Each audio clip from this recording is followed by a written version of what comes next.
অধ্যাপক ডক্টর মোহাম্মদ ইউনূসের নেতৃত্বে শপথ নিলেন অন্তর্বর্তীকালীন সরকারের ১৪ উপদেষ্টা। ১৭ সদস্যের সরকারে রয়েছেন ৪ জন নারী আর বৈষম্য বিরোধী ছাত্র আন্দোলনের ২ সমন্বয়ক।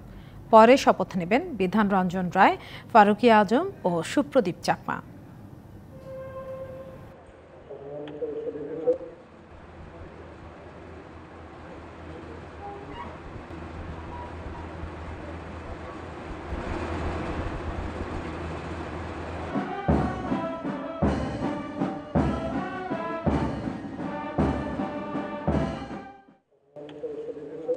শান্তিতে নোবেল বিজয়ী ডক্টর মোহাম্মদ ইউনূসকে সাথে নিয়ে রাত ৯:১৫টায় দরবার হলে প্রবেশ করেন রাষ্ট্রপতি মোহাম্মদ শাহাবুদ্দিন।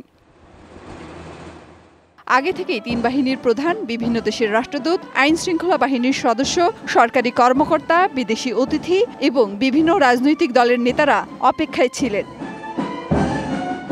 ৯:২০ অন্তর্বর্তী সরকারের প্রধান উপদেষ্টাকে শপথ বাক্য পাঠ করান রাষ্ট্রপতি মোহাম্মদ শাহাবুদ্দিন। প্রধান উপদেষ্টা পদের কর্তব্য বিশ্বস্ততার সহিত পালন করিব। শপথ গ্রহণ শেষে স্বাক্ষর করে নতুন সরকারের দায়িত্ব গ্রহণ করেন ডক্টর মোহাম্মদ ইউনূস। এরপর একে একে ১৬ জন উপদেষ্টার নাম ঘোষণা করেন মন্ত্রিপরিষদ সচিব। জনাব বিধান রঞ্জন রায়, জনাব ফারুকী আজম এবং জনাব সুপ্রদীপ চাকমা ঢাকার বাইরে অবস্থান করছেন বিধায় আজকে শপথ গ্রহণ অনুষ্ঠানে উপস্থিত নেই।